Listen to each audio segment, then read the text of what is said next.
മഹാരാഷ്ട്രയിൽ പ്രതിപക്ഷം കൂടുതൽ ദുർബലമാകുകയാണ്. ശിവസേനയ്ക്ക് പിന്നാലെ എൻസിപിയിലും വിമത സ്വരം ശക്തമാകുകയാണ്. 3 വർഷം മുമ്പ് പിളർന്ന എൻസിപിക്ക് ഇനിയും ഒരു പിളർപ്പ് താങ്ങാനാകില്ല എന്ന് മനസ്സിലാക്കിയ ദേശീയ അധ്യക്ഷൻ ശരത് പവാർ കോൺഗ്രസുമായി ലയിക്കാം എന്ന ആലോചനയിലാണ് ഇപ്പോൾ. ഈ ചർച്ച നടക്കുന്നതിനിടയിലാണ് NDA പക്ഷത്തേക്ക് മാറാൻ ഒരു ഭാഗം സമ്മർദ്ദം ചെലുത്തുന്നത്. 1999 കോൺഗ്രസിൽ നിന്ന് രാജിവെച്ച് ശരത് പവാർ NCP രൂപീകരിച്ചത്. സോണിയാഗാന്ധി കോൺഗ്രസിന്റെ നേതൃത്വം ഏറ്റെടുക്കുന്നതിലെ എതിർപ്പായിരുന്നു പ്രധാന കാരണം. ദേശീയതലത്തിൽ NCP ചില ചലനങ്ങൾ സൃഷ്ടിച്ചെങ്കിലും ഒടുവിൽ മഹാരാഷ്ട്രയിൽ മാത്രമായി ഒതുങ്ങിക്കൂടി. ഏതാനും വർഷത്തിനിടെ അനന്തരവൻ അജിത് പവാറും കൂട്ടരും ഉടക്കിപ്പിരിയുകയും BJPയും ശിവസേനയിലെ ഒരു ഭാഗം നേതൃത്വം നൽകുന്ന സർക്കാരിന്റെ ഭാഗമാവുകയും ചെയ്തു. NCPക്ക് പാർലമെന്റിൽ 10 അംഗങ്ങളാണ് ഉള്ളത്. രാജ്യസഭയിൽ 2ഉം ലോകസഭയിൽ 8ഉം. ഇതിൽ 6 എംപിമാർ ഏക്നാഥ് ഷിൻഡെ നയിക്കുന്ന ശിവസേനയ്ക്ക് ഒപ്പം പോകാമെന്ന ആവശ്യക്കാരാണ്. അല്ലെങ്കിൽ NDA പക്ഷത്തേക്ക് മാറണമെന്നും അവർ ആവശ്യപ്പെടുന്നുണ്ട്. ഇതിനോട് ശരത് പവാറിന് യോജിപ്പില്ല. വീണ്ടും NCP പിളരാനുള്ള സാധ്യതയാണ് തെളിയുന്നത്. അജിത് പവാർ പക്ഷവും ശരത് പവാർ പക്ഷവും ലയിക്കുമെന്നും NCP ശക്തിപ്പെടുമെന്നും നേരത്തെ വാർത്തകൾ വന്നിരുന്നു.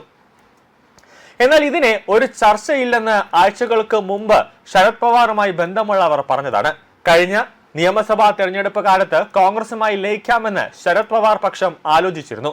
പക്ഷേ ചർച്ചകൾ അവിടെയും എത്തിയില്ല. തെരഞ്ഞെടുപ്പ് കഴിയട്ടെ എന്ന ധാരണയിൽ ചർച്ചകൾ നിലച്ചു.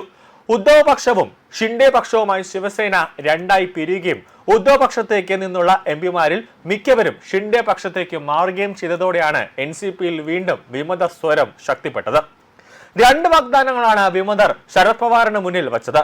ശിവസേനയിലെ ഷിൻഡെ പക്ഷത്ത് ചേർന്ന് മന്ത്രിസഭയിൽ അംഗമാകുക, അതായത് കേന്ദ്ര മന്ത്രിസഭയിൽ അംഗമാകുക, അല്ലെങ്കിൽ NCP പൂർണ്ണമായും NDA പക്ഷത്തേക്ക് മാറാം. ഈ 2 കാര്യങ്ങളും ശരത് പവാർ അംഗീകരിക്കുന്നില്ല. കോൺഗ്രസിൽ ലയിക്കാമെന്നാണ് ശരത് പവാറിന്റെ ഇപ്പോഴത്തെ ആലോചന. മഹാരാഷ്ട്രയിൽ ഇക്കാര്യത്തിൽ ചർച്ചകൾ നടന്നുകൊണ്ടിരിക്കുകയാണ്. മഹാരാഷ്ട്ര PCCക്ക് എതിർപ്പൊന്നും ഇല്ല എന്നാണ് നിലവിലത്തെ വിവരം. എന്നാൽ ഇവർ ലയിച്ചാൽ സ്ഥാനങ്ങൾ എങ്ങനെ പങ്കിടും എന്നതിൽ അവ്യക്തത തുടരുകയാണ്.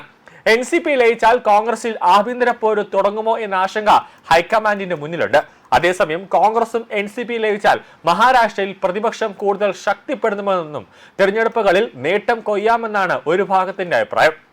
സംസ്ഥാന തലത്തിൽ അന്തിമ ധാരണയായ ശേഷം ഹൈക്കമാൻഡിന് വിവരങ്ങൾ കൈമാറാമെന്നാണ് ധാരണ.